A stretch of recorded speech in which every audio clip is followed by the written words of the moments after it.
Listen, in this video, if you have already learned about the theory of identity, language, and culture as a whole, I need to warn you that your knowledge from that book is kind of a legitimation for you to judge someone is belong to certain cultural identity.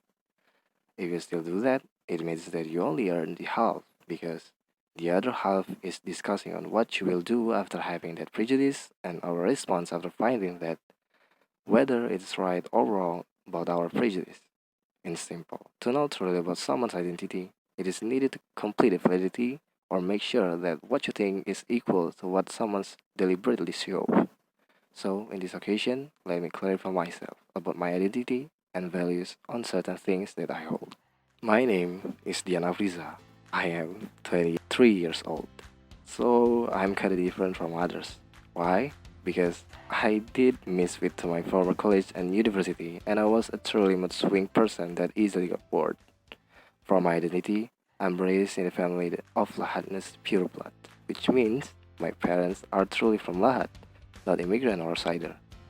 I could state that because they were born here, speak the language and certain accent that represent one of the tribes that belong to Lahat. We are Kikimnis. Perhaps we from Kikimnis tribe have such many things that is the same as other culture has. For example, we are really have a bonding among us, right? Especially to near my nuclear family.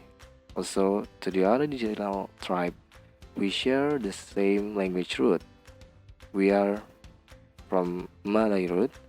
They only can be differed from their dialect and certain vocabulary. For example, light use a sound like swa as in an ending of mostly words, while Palembang use o. Lahatness, Basmahnes, Pasmah, and Lintang share the same ending syllable but we, as one another, could differentiate it from how someone speaks.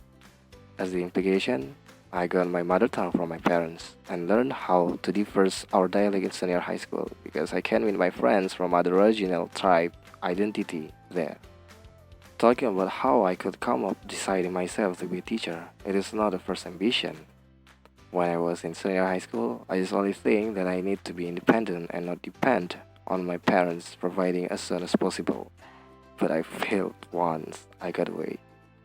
Then I went through a long journey after that moment. I filled up my energy again to chase the dream and started from what I can do and most affordable. I mean, the nearest to my home because by the time I cannot be far away from home.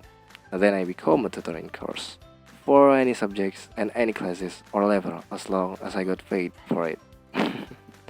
But as when time by, I feel like it's my dream. Knowing that my student had improvement after I teach them, it gives something vibes that said, Dian, you like it, right? Short story, my value as a teacher had changed from only mattering from materials to be more ethical and good deed I need to do to fill my life. So, yeah, I've been tutor and being in a course.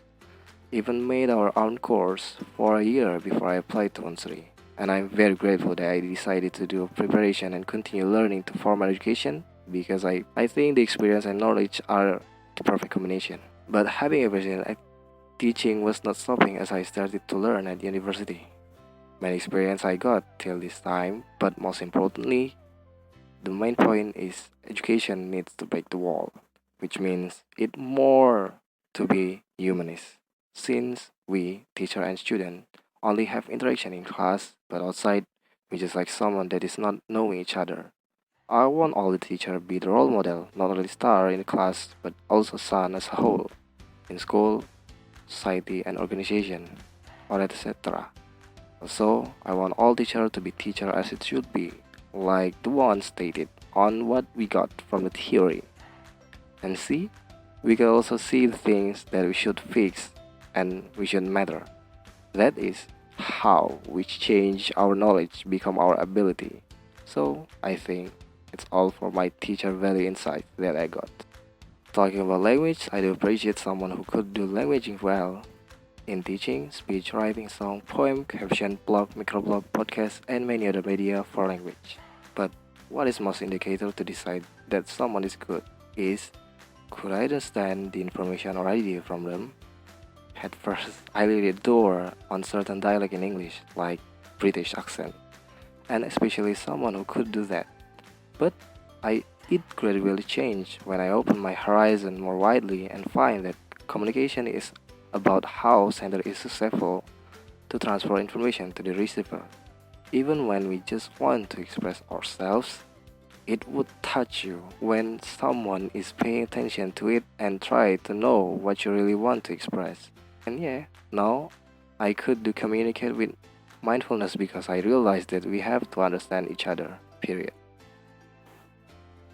My social life was really bad, but I will find that later I try to fix it one by one. Starting from small, I start to be more responsive on social media like WhatsApp and try to be more communicative person, talkative and open. As I'm more active in class and respond important things on chat as soon as I could. I try to speak up on things I need to fix. I really enjoy my life in university. In student body, I joined entrepreneurship division and in CISPA, I was a vice president. There, I could interact with different people with different social, cultural, and identity. It was really fun that we could share something we have and take insight from them. In addition, we could achieve our shared goal together as a one positive vibe. In the end, I really dreamed that one day I could be the teacher that encouraged students dare to dream and achieve their goals, and most importantly, feel the process. I want them to be positive and solve every problem they have and not giving up. I want them to be a human that can make a change in their society, at least for their surrounding and family. I want them to enjoy learning at school as if they want happiness. The school is the place they go. Thank you.